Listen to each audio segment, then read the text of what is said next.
বাজার পরিস্থিতি আসলে বলতে গেলে আমি বিক্রেতা, কিন্তু আমিও খাই।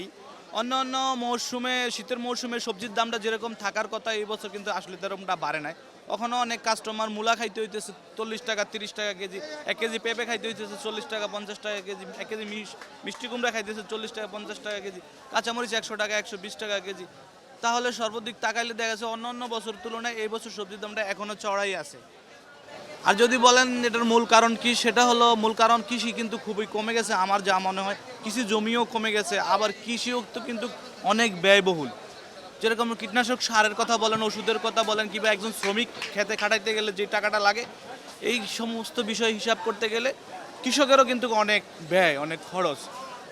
আর এদিকে থেকে তাকাইতে গেলে সবজির দাম আর একটু কমলে ভালো হইতো, তবে অনেক বেশি কমে গেলে কিন্তু কৃষকও অতটা লাভবান হবে না। হ্যাঁ, উৎপাদন খরচ অনেকটাই বৃদ্ধি অন্য বছর থেকে। এখন দিন যত যাচ্ছে, বছর যত যাচ্ছে, উৎপাদন খরচটা অনেকটাই বৃদ্ধি। এবং যা কৃষি জমিও কিন্তু অনেকটা সংকট। শীতের সবজি সম্পূর্ণ মোটামুটি ভরপুরই আছে, সবজি সব কিছুর মোটামুটি দাম কম। কিছু কিছু সবজির দাম বেশি, যেরকম গরমের সবজিগুলা করলা, পটল, উস্তা, ঝিঙ্গা, এগুলো 100 টাকা 120 টাকার উপরে চলতেছে। যেরকম করলা 100 টাকা, বরবটি 80 টাকা, চিচিঙ্গা 100 টাকা, পটল 200 টাকা কেজি, দুন্দুল 100 টাকা কেজি। আর শীতের সবজি ফুলকপি, মূলা, ফুলকপি আপনার 30 থেকে 35 টাকা পিস, মূলা 25-30 টাকা কেজি, সিম 30-35 টাকা কেজি। শীতের সবজি মোটামুটি আলহামদুলিল্লাহ আছে ভরপুর, দামও কমতেছে। টমেটো ভরপুর আসবো, সামনে যাতে সবজির দাম আরও কমবো ইনশাল্লাহ আশা করি। মোটামুটি যেটা কিনলাম মরিচের দাম হচ্ছে বেশি আর কি, 120 টাকা 100 টাকা করে বিক্রি হচ্ছে। তারপরে টমেটো কিনলাম, সেটার দামও বেশ, 100 টাকা করে বিক্রি হচ্ছে। কম বলে তো তেমন কিছু দেখতেছি না, বা কম কিছু আছে। ঠিক আছে, বাজারের মূল মানে যে দাম, এটা ঊর্ধ্বগতি, এটা আসলে কমবে বলে আমরা মনে করছি না। আর বাংলাদেশে একবার কোনো কিছু দাম বাড়লে আর কমে না কখনো। তো আমাদের জন্য ভোগান্তি এই আর কি। বাজার মোটামুটি এখন সবজি বাজারটা সহনীয় আছে, কিন্তু মাছ গোশ এগুলো তো আর সহনীয় না। মুরগি এটাও তো দাম বেশি দেখা যাইতেছে বাজারে, বুঝছেন? এরকমই তো দেখা যাচ্ছে। মাছ তো আসলে মাছের কাছে যাওয়া যাচ্ছে না, অনেক দাম। মাছ কিনছি, সে মাছ 350 টাকা করে কেজি নিল, বুঝছেন? অনেক মাছের দাম। আর মুরগিও তো দেখতেছেন বাজারে সেরকমই দাম। না না, এই সরকার কোথায় তদারকি করে, কোন জায়গায়? এরা তো নিজেরাই।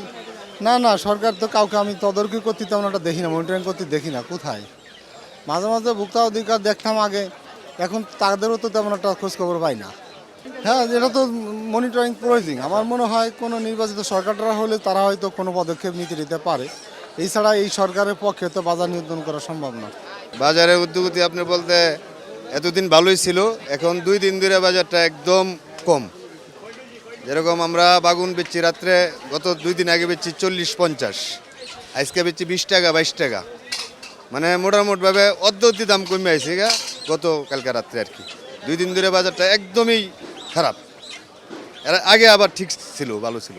চালের দাম এখন সিজন হলো অগ্রহণ সিজন, পলাও চালে এখন উৎপাদন হবে, এখন পলাও চালের সিজন। তারপরেও পুরান চালের দাম, নতুন চালের দাম, দুটোটার দাম বেশি। যে চাল বেচতাম আমরা 105 টাকা 10 টাকা, ওই পালে এখন 135-40 টাকা বিক্রি করে লাগে। এটা একমাত্র কারণ হলো কর্পোরেট কোম্পানিগুলো যখন বাজারজাত করে, তখন থেকে চালের দাম হুড় করে বাড়ে। তারা সিজনের প্রথমে চালগুলা কিনা গোডাউনজাত করে রাখে, সারা বছর তাদের মন মতো তারা দাম বাড়ায়, তারা দাম কমায়। আগে আমরা দেখতাম সিজনে দাম কমে, এখন সিজনে দেখা গেছে যে তাদের জন্য দাম কমার কোনো স্কোপ নাই। নাদির সালের দামও বেশি, নাদির সাল এই সিজনের চাল, কিন্তু তারপরেও নাদির সালের দাম বাড়ে। এটা সরকার অবশ্যই খতিয়ে দেখা দরকার, যে আমাদের দেশে ধান আছে, চাল আছে, উৎপাদন হয়েছে ভালো, কিন্তু ট্রেনের দাম বাড়ে। এটা খতিয়ে দেখে একটা ব্যবস্থা নেওয়া দরকার। যদি সরকার মোটামুটিভাবে, এই সরকার আসার পর থেকে অন্যান্য জিনিসের দ্রব্যমূল্যের দাম নিয়ন্ত্রণে আনতে পারছে, কিন্তু চালের দামটা নিয়ন্ত্রণে আনতে পারে নাই।